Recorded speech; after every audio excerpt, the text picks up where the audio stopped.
Hi everyone, అందరూ ఎలా ఉన్నారు? ఇంకా ఇవాల్టి వీడియో వచ్చేసి పని వాళ్ళ సహాయం లేకుండా, బద్ధకం అనే ఆలోచన రాకుండా ప్లానింగ్గా పనులు మనం ఎలా చేసుకోవాలి, స్టెప్ బై స్టెప్గా. కొత్తగా పెళ్ళైన వాళ్ళైతేనేమి, అలాగే ఈరోజు పనమ్మాయి రాలేదేని దిగులు పడే వాళ్ళైతేనేమి, రోజువారీ పనులు చేసుకునే వాళ్ళైతేనేమి, చక్కగా స్టెప్ బై స్టెప్గా ఎలా చేసుకోవాలి అనేది ఈ వీడియోలో షేర్ చేస్తున్నాను. అయితే మామూలుగా ఈరోజు మా పనమ్మాయి రాననిందండి. సరే అని చెప్పేసి నేను నైట్ నుంచే మామూలుగా పడుకునేటప్పుడు మాత్రము ఇలాగా, అంటే మొన్న చూపించాను చూడండి, ఒక పొడి వాము, జీలకర్ర, సోంపు సమపాలలో తీసుకొని కొంచెం మెంతులు వేసేసి బాగా వేయించుకొని, ఆ తర్వాత ఈ పొడిని మనం ఒక స్పూను గ్లాసులో వేసేసుకొని గోరువెచ్చని నీళ్లు పోసేసి ఇలాగా మనము నైట్ పడుకునేటప్పుడు అయితేనేమి, ఉదయాన్నే ఖాళీ కడుపున అయితేనేమి తాగితే మనకు గ్యాస్ ట్రబుల్ కానీ, అలాగే మలబద్ధకం ఉన్న వాళ్ళకి సూపర్గా పనిచేస్తుందండి. ఇంకా నేనైతే నైట్ పడుకునేటప్పుడే వంటగదినంతా ఇలాగ శుభ్రంగా చేసి పెట్టుకుంటానండి. లేకపోతే ఉదయాన్నే మన బంధువులు, మన చుట్టాలు వచ్చేస్తారనమాట. బంధువులు అంటే ఎవరో కాదండి, దోమలు, ఈగలు ఇలాగ వస్తాయన్నమాట. ఇంకా ఇప్పుడంతా నీట్గా చేసిన తర్వాత టైం వచ్చేసి 10:30 అయిందండి. ఇంకా అత్తయ్య ఉదయం లేవంగానే ఏం చేస్తుందంటే, మామూలుగా శ్రీ చాగంటి కోటేశ్వరరావు గారి ప్రవచనాలు వింటారు కదండి 7 గంటలకి అని చెప్పేసి, నా పనిలో నేను ఉంటాను, ఇవి ఎక్కడన్నా ఒక చోట ఇంకో చోట పెట్టామనుకో కంగారు పడతారనే ఉద్దేశంతో రిమోటు, అలాగే స్పెట్స్ కూడా ఇలాగ పెట్టి పెడతానన్నమాట.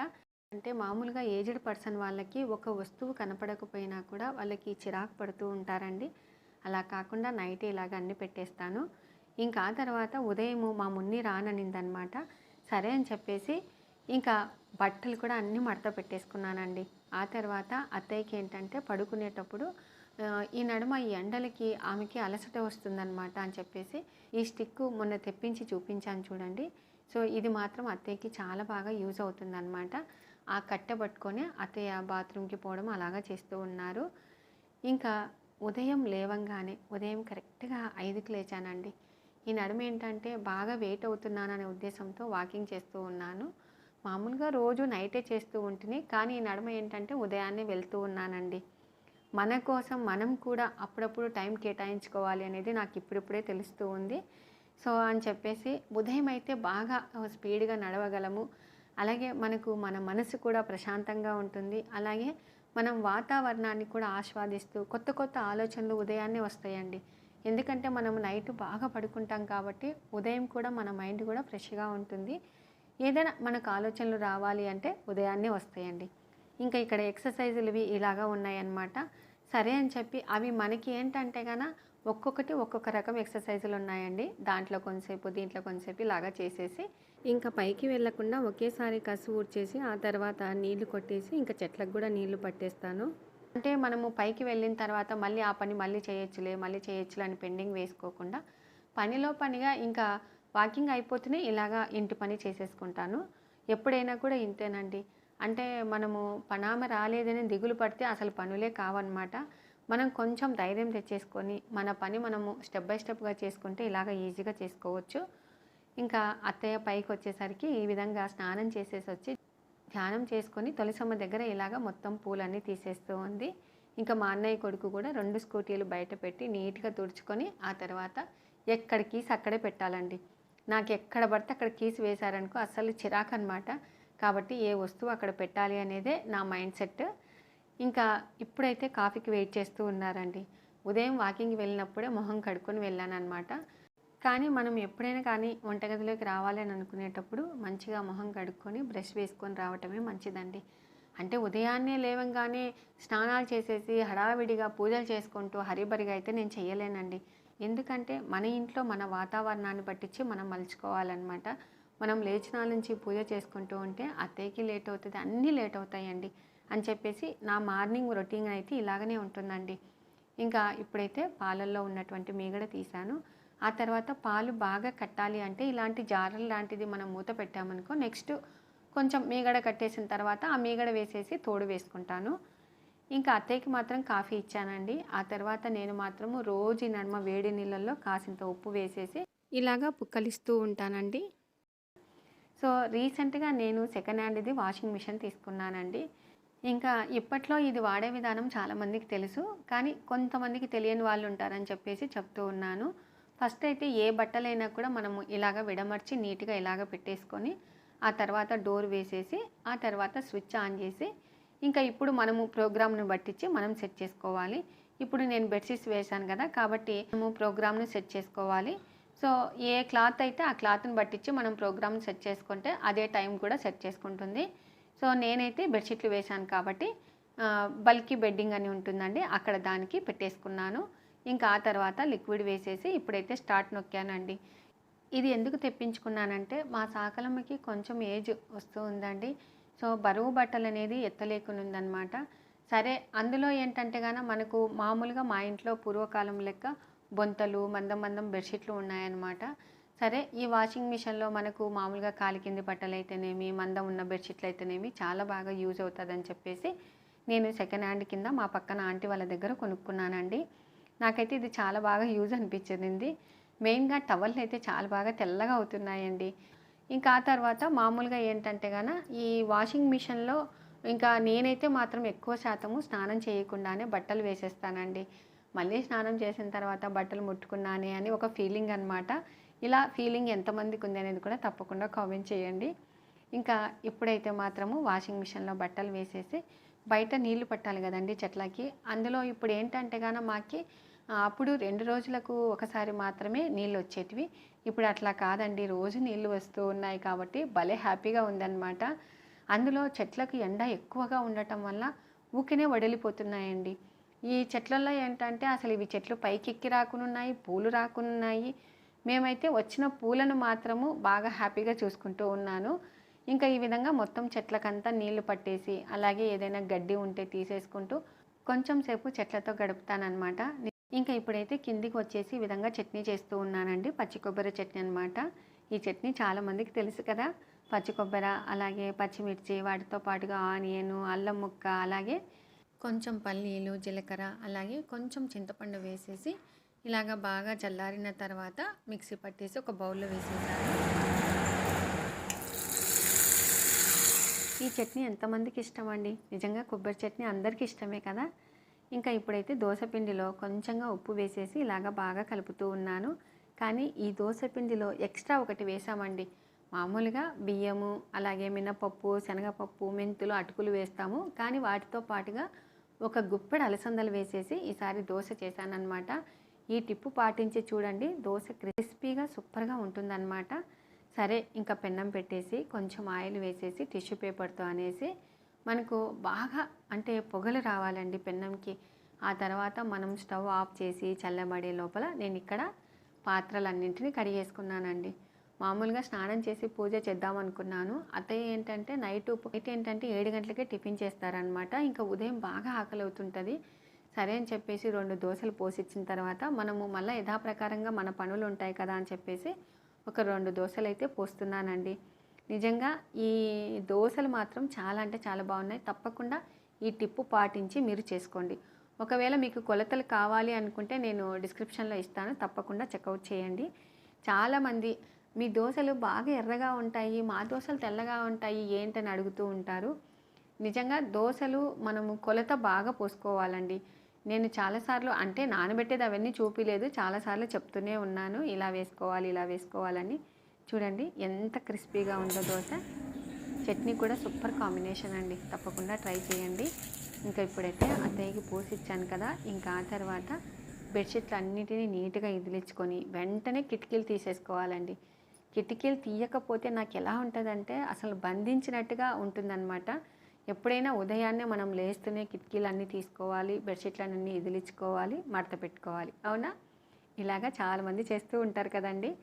ఇంకా ఆ తర్వాత మనము కసు ఊడ్చుకుంటూ ఉన్నామండి. మనము నెలలో 2-3 సార్లు చేసుకుంటాము. మనకి ఎక్కడ లేని మూలలలో ఉన్నటువంటి బూజులన్నీ కనపడుతుంటాయి, అవునా? మామూలుగా మేడ్ వాళ్ళు చేసిపోతారు, వాళ్ళు చేసినప్పుడు మనకేం కనబడవండి. మన సొంత పని మనం చేసుకున్నప్పుడు అన్నీ కనపడుతూ ఉంటాయి. ఇంకా పని చూడు ఎంత లేట్ అవుతుందంటే వామ్మో అనిపిస్తుంది, ఎట్లా చేస్తున్నారబ్బా ఏంటి అని. కానీ వాళ్ళు కూడా ఎలా చేస్తారో మనకైతే అర్థం కాదు. కానీ నిజంగా కసులు బండలు కూడా కష్టమైన పనేనండి. కానీ మనం ఇలాగా ఈజీగా చేసుకోవటానికి అప్పుడైతే వంగి నూకే వాళ్ళము పొరకలు. ఇప్పుడు ఏంటంటే స్టిక్కులు వచ్చాయి బండలు తుడుచుకోవటానికి. వీటి వల్ల మనకు పని అయితే సగానికి సగం తగ్గింది కదండి, అవునా కాదా? ఇంకెలాగైతేనేమి ఇంట్లో పని అంతా ఫినిష్ అయిపోయిందండి. ఇంకా ఆ తర్వాత ఫ్రెష్‌గా స్నానం చేసేసొచ్చి పూలు కొన్ని పైన కొంచెమే పూసాయన్నమాట మందారాలు. వాటిని తీసుకొని ఇంట్లో ఉన్నటువంటి గులాబీలు, మల్లెపూలతో ఇలాగ అలంకరిస్తే బావుంటుందని చెప్పేసి ఇలాగ రెడీగా పెట్టేసుకున్నాను. ప్రమిదలన్నీ నీట్‌గా కడిగేశానండి. ఇంకా ఇప్పుడైతే దేవుడికి పెట్టుకుంటూ నాకొచ్చినటువంటి స్తోత్రాలు మనసులో అనుకుంటూ ఇలాగ పెట్టేస్తానన్నమాట. సో చాలామంది మీరు ఉదయాన్నే స్నానం చేసేసి పూజ చేసుకుని ఆ తర్వాత వంట చేయొచ్చు కదా అని అంటారు. అలా కుదరదండి. కంబైనింగ్ ఫ్యామిలీలలో అన్నీ ఒకే టైమింగ్‌కి సెట్ కావాలంటే కావండి. మనం అన్నీ చూసుకొని ఇలాగ చేయాలన్నమాట. నాలాగే ఎంతమంది చేస్తున్నారనేది కూడా తప్పకుండా కామెంట్ చేయండి. ఇంకా నేనైతే ఈ విధంగా అలంకరించుకొని ఇలాగా పూజ చేసుకుంటాను. ఈ మనము కొంచెం అంటే ఉన్నప్పుడు ఆ పని అయిపోగొట్టుకొని దేవుడి దగ్గర కూర్చున్నప్పుడు ప్రశాంతంగా ముక్కొని ఇంకా ఎక్స్ట్రా ఒక 15 నిమిషాలు కానీ కూర్చుంటాం కదండి. మంది ఏంటంటే అంటే ఎక్కువగా పటాలు పెట్టుకోవడం అలా చేస్తూ ఉంటారు. నేనైతే సింపుల్గా ఇలాగనే పెట్టుకుంటానండి. మట్టి ప్రమిదలు పెట్టుకుంటాను. కడగటం ఈజీగానే పెట్టుకుంటాను. అలంకరించుకోవడం కూడా ఈజీగా అలంకరించుకొని ఇలాగ హ్యాపీగా పూజ చేసుకుంటానండి. ఇంకా మధ్యాహ్నానికి మాత్రము ఈరోజు మామిడికాయ పప్పు చేస్తున్నానండి. అంటే రోజు చిగురు పప్పు, మామిడికాయ పప్పు, ఇంకా ఈ కాలంలో పచ్చిమిరపకాయలు అంత రుచి ఉండవన్నమాట. సరే అని చెప్పేసి మా పక్కన ఆంటీ వాళ్ళు మామిడికాయలు ఇచ్చారండి. ఇంకా 2 మామిడికాయలు కట్ చేసి అందులో వేసేసాను. ఇంకా వాటితో పాటుగా కారము, అలాగే ఎండు మెంతాకు పొడి వేసేసాను. అలాగే కొంచెం జీలకర్ర వేసానండి. ఈ విధంగా మూత పెట్టేసి కొంచెం సేపు మగ్గపెట్టుకోవాలి. అంత లోపల నేను ఒక్కసారి అలాగా కలియబెట్టి అంతలోపల నేను కడిగి పెట్టుకున్నటువంటి పాత్రలన్నింటినీ కూడా అక్కడ స్టాండ్లో పెట్టుకున్నాను. సరే మనకు కుండలో చేసినటువంటి పప్పు ఎమ్మడే మనం పప్పు గుత్తి తెనిపామనుకో మనకు కుండ పగులుతుందండి.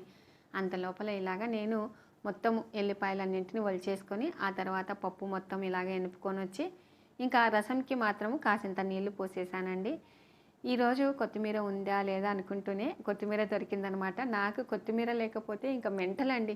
కొత్తిమీర ఉంటే హ్యాపీగా ఉంటానన్నమాట, అంత ఇష్టము. సరే రసంలోకి కొంచెంగా టమాటాలు, అలాగే కొంచెం చింతపండు, వాటితో పాటుగా బెల్లము.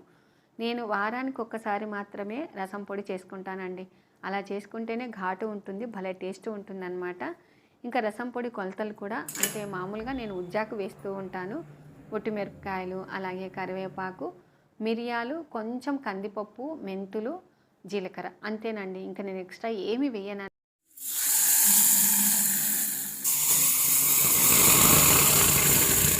పప్పు అయితే మాత్రం ఈ విధంగా గిన్నె వేడి చేసేసి పప్పు తీస్తాను. సో చాలామందికి తెలుసు కుండల పప్పు చాలా రుచికరంగా ఉంటుంది.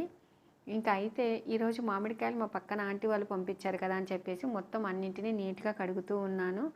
మొన్న గాలికి అవి పైనుంచి కింద పడడం వల్ల బాగా చీలిపోయాయండి. కానీ ఈ మామిడికాయలతో మనం చట్నీ పెట్టుకుంటే భలే రుచికరంగా ఉంటుందన్నమాట. సరే అని చెప్పి ఇంకా నేను మామూలుగా నిల్వ పచ్చడి పెట్టలేదండి. మొన్న మామూలుగా కొంచెం పెట్టినాను. ఈరోజు ఇన్స్టెంట్గా మామిడికాయ పచ్చడి చేసుకుంటే బాగుంటుంది కదా అని చెప్పేసి మామిడికాయలు మొత్తం అన్నింటినీ ఇలాగా సన్నగా కట్ చేసుకున్నానండి. పూర్తి సన్నగా కాకుండా కొంచెం ఈ సైజులో అయితే కట్ చేసుకున్నాను. ఇంకా వీటికి కొలతలు అయితే మాత్రము 5 కప్పులు తీసుకుంటున్నానండి. 5 కప్పులు మనం నిండా కొలుచుకున్నా కూడా సరిపోతుందన్నమాట. చూసారా, నేను కొలిచినట్టుగా మీరు కొలుచుకోండి. ఇంకా ఆ తర్వాత కొంచెంగా పసుపు, 1/2 కప్పు ఉప్పు, 1/2 కప్పు కారము, ఇంకా వాటితో పాటుగా వేయించుకున్నటువంటి మెంతిపిండి ఒక 1/2 టీ స్పూను, వేయించుకున్నటువంటి ఆవపిండి 1 స్పూనున్నర వేసేసి ఇలాగా ఉప్పు కారం పట్టుకునే విధంగా కుదించుకోవాలి. ఇంకా ఆ తర్వాత వీటిలోకి పోపు వేసుకోవాలి కదండి. కాబట్టి 1 కప్పు నిండా ఆయిల్ వేసేసి వాటిలో ఓన్లీ ఆవాలు, కొంచెం ఇంగువ వేసేసి ఈ విధంగా పోపు పెట్టేశాను. అయితే వేడి నూనెనే పోయాలండి. అప్పుడే మనకు ఇన్స్టంట్ పచ్చడి అనమాట. ఈ విధంగా మనం కలుపుకొని అప్పటికప్పుడు వడ్డించుకున్నా కూడా సూపర్ టేస్ట్ అండి. ఎందుకంటే వేడి నూనె పొయ్యటం వల్ల ఉప్పు అనేది మనకు మామిడి ఉప్పు అనేది మెత్తగా పడుతుంది. అప్పుడు మనకు మంచి రుచికరంగా అనిపిస్తుంది అనమాట. సో ఇంతకుముందుకు సంవత్సరం కూడా ఈ పచ్చడి మా అత్తయ్య వాళ్ళ ఇంట్లో చేశారండి. చాలా బాగుండిందనమాట. సో ఇంకా వీటిలో ఎల్లిపాయలు అవన్నీ వేసుకోవడం అవసరం లేదండి. మీకు కొంచెం చక్కెర వేసుకోవాలి. నేను కూడా చక్కెర వేశాను. చక్కెర వేస్తే ఏంటంటే మనకు వగరు ఉన్నా కూడా మొత్తం బ్యాలెన్స్ అవుతుంది చట్నీ. కాబట్టి కంపల్సరీగా 1 స్పూన్ చక్కెర వేసేసుకోండి. చూడండి, చట్నీ చూస్తూ ఉంటేనే తినాలనిపిస్తుంది కదా. చాలా అంటే చాలా రుచికరంగా ఉందండి. తప్పకుండా ట్రై చేయండి. అలాగే నిల్వ పచ్చడి ఎంతమంది పెట్టారు, ఇంకా ఎప్పుడు పెట్టాలి అనేది కూడా తప్పకుండా కామెంట్ చేయండి. కొంతమంది ఏంటంటే ఈ నెల లాస్ట్‌కి పెట్టుకుంటే సరిపోతుందని అంటూ ఉన్నారు. ఇంకా ఈ కాలంలో మాత్రము మనకు ఎండాకాలం వచ్చిందంటే స్నాక్స్ అంటే ఇంట్లో ఏవి ఉండవండి. ఓన్లీ మామిడి పళ్ళు మాత్రమే ఉంటాయి. అవునా? మా ఇంట్లో అయితే అట్లాగనేనండి. పని అంతా అయిన తర్వాత ఇలాగ మామిడి పండ్లు కోసుకొని ఎవరి పండు వాళ్ళే తింటామన్నమాట. ఇప్పుడైతే అత్తయ్యకి కట్ చేసి ఇస్తున్నాను. కానీ అత్తయ్య పండంతా తినలేరండి. ఒక 4 ఒప్పులు మాత్రమే తింటారు. సరే అని చెప్పి ఫస్ట్ అత్తయ్యకి పెడుతూ ఉన్నాను. ఇవి బనగానపల్లె మామిడి పళ్ళు అనమాట. చాలా రుచికరంగా ఉన్నాయి. మా అక్క వాళ్ళు పంపించారు. ఇంకా కట్ చేసిన తర్వాత ఫస్ట్ అయితే నేను ఒక్క ముక్క రుచి చూడండి వేరే వాళ్ళకి ఇయ్యనండి. ఇలా అలవాటు ఎంతమందికి ఉందండి. ఇంకా ఇప్పుడైతే అత్తయ్యకి మామిడి పండు ఇచ్చాను. చాలా బాగుంది అని అంటూ ఉన్నారు. అప్పట్లో మాకు తోటలో ఉండేటివండి. ఇప్పుడు మాకు తోటలు లేవు కాబట్టి ఇంకా బనగానపల్లి నుంచే తెచ్చుకుంటూ ఉన్నాము. చాలా టేస్ట్ ఉందండి అసలు. ఇంకా ఇప్పుడైతే ఎన్ని చేసినా మన వంటింట్లో పనులు మాత్రం తరగవండి. ఎంతసేపు ఉన్నా అంట్లు కడుక్కోవడం, కసులు, బండలు ఇలాగా అంత పని చేసిన తర్వాత ఏం పని చేసినామబ్బా అని మనం అనుకుంటే ఇదే పనే చేసుంటామండి. కానీ ఈ పని చాలా కష్టం అండి. మన ఇంట్లో మగవాళ్ళు అనుకోవచ్చు, ఏం పని చేస్తున్నావు, కసులు ఊడుస్తున్నావు, బండలు ఊడుస్తున్నావు ఇట్లా అని అంటూ ఉంటారు. కానీ ఈ పనులు చాలా కష్టం అండి. సో ఇంకా ఆ తర్వాత ఇవెల్లా క్లీన్ చేసుకోవాలి కదా మళ్ళీ. పప్పు పోపు పెట్టినది ఇలాగా. అందుకే నేను ఏం చేస్తానంటే ఉదయం మామూలుగా కొలిన్ బాటిల్లో వంట సోడా, వెనిగరు, విమ్ లిక్విడ్ వేసినటువంటిది ఒక స్ప్రే బాటిల్లో పోసుకుంటానండి. వంట స్టార్ట్ మొదలు పెట్టేటప్పుడే నేను వెనికిల గోడలకంతా ఇలాగ స్ప్రే చేసేసి ఉదయాన్నే వంట మొదలు పెట్టుకుంటానన్నమాట. సో ఇంక ఇప్పుడైతే మనకు చాలా ఈజీ అవుతుందండి తుడుచుకోవటము. మనకి ఎంత జిడ్డు పట్టినా కూడా టైల్స్కి అనేది పట్టుకోవన్నమాట. ఈ టిప్పు తప్పకుండా పాటించండి. చాలా బాగా పనిచేస్తుంది అనమాట. ఇంకా ఆ తర్వాత ఎంత పని చేసినా కూడా మా అత్తయ్య ఒక ముద్ద కలిపెడితే చాలండి. అంత ఇష్టం అనమాట. సో ఇంకా ఇలా పచ్చళ్ళు చేసినప్పుడు, రోటి పచ్చళ్ళు చేసినప్పుడు మీకు అందరికీ తెలుసు కదా, కంపల్సరీగా అత్తయ్యనే కలిపి ఇస్తారు. సో ఫస్ట్ అయితే ఇలాగా వడ్డించే ముందు అన్నము అంటే మనం వాడుకోముందే కాకులకి ఇలాగా ఫస్ట్గా తీసేసి ఆ తర్వాత మనం పెట్టుకుంటాం అన్నమాట. ఇంకా ఇక్కడ చూడండి అత్తయ్య కాకులకు పెట్టేసి వస్తానని చెప్పేసి తీసుకొని వెళ్తూ ఉంది. ఇంకా ఈరోజు మా ఇంటి వంటలు వచ్చేసి చూసారు కదండి. మామిడికాయ పప్పు, ఇన్స్టెంట్గా మామిడికాయ పచ్చడి, అలాగే రసము, పెరుగు, అన్నము, నెయ్యి చాలా చక్కగా కుదిరాయండి. మీ ఇంట్లో ఏం చేశారనేది కూడా తప్పకుండా కామెంట్ చేయండి. ఇప్పుడైతే అత్తయ్య కలుపుతూ ఉంది చూడండి. మనం ఎంత పని చేసినా ఇలాగా పెద్దవాళ్ళు ఒక ముద్ద పెడితే చాలండి. ఆ పని అనేది చిటికెలో మాయమవుతుంది కదా. నాకైతే అలాగనే అనిపిస్తుంది అనమాట. ఒక్కొక్కసారి పని చేసి అలసట వచ్చింటుంది. అన్నం కూడా ఏం తినాలబ్బా పడుకుందామా అని అనిపిస్తూ ఉంటుంది. అలాంటప్పుడు ఇలాగ పెద్దవాళ్ళు కలిపెడితే ఎంత బాగుంటుంది కదా. గిన్నె చేసి కలిపి పొద్దుకుంటాను గోరుకుంటాను రాజు పోయినాడు యాట చేపలు తెచ్చినాడు కథలు చెప్తాను కదా. ఈమె కాదు సుబ్బరాయన ఆయన. చాలామంది మీరు చాలా అదృష్టవంతులండి అని అంటూ ఉంటారు. నిజమేనండి, చాలా అదృష్టవంతులమే అని చెప్పొచ్చు. అత్తయ్య ఇలా కలిపెట్టడము అంటే చాలామందికి ఉండొచ్చు. అత్తగారు ఇలాగ కలిపెట్టడం అంటే రేర్ అని అనుకుంటున్నాను. ఇంకా మా అన్నయ్య కొడుకు కూడా కలిపెట్టిందండి. సో ఇంకా ఆ తర్వాత అత్తయ్య ఏంటంటే ముద్దకి ఆమె స్వీట్ మెమోరీస్ గుర్తు చేసుకుంటూ ఉంటారు. కాబట్టి నాకు కూడా ఎక్కువగా స్వీట్ మెమోరీసే గుర్తు చేసుకుంటానండి. ఏమో చూడండి 6 నెలలు మనము సహవాసం చేస్తే వాళ్ళు వీళ్ళు వాళ్ళు అవుతారని ఊకే పెద్దలు చెప్పలేదండి. ఇంకా మామిడికాయ పచ్చడి మరుసటి రోజు చూడండి ఎంత బాగుంది కదా. సో చూస్తూ ఉంటేనే తినాలనిపిస్తుంది కదా. ఓకే అండి, ఇంకా ఇవాల్టి వీడియో అందరికీ ఉపయోగపడతాదనే ఉద్దేశంతో షేర్ చేశాను. ఇవాల్టి వీడియో మీకు నచ్చినట్లయితే లైక్ చేయండి, షేర్ చేయండి, సబ్స్క్రైబ్ చేయండి. Thank you for watching. Bye అండి.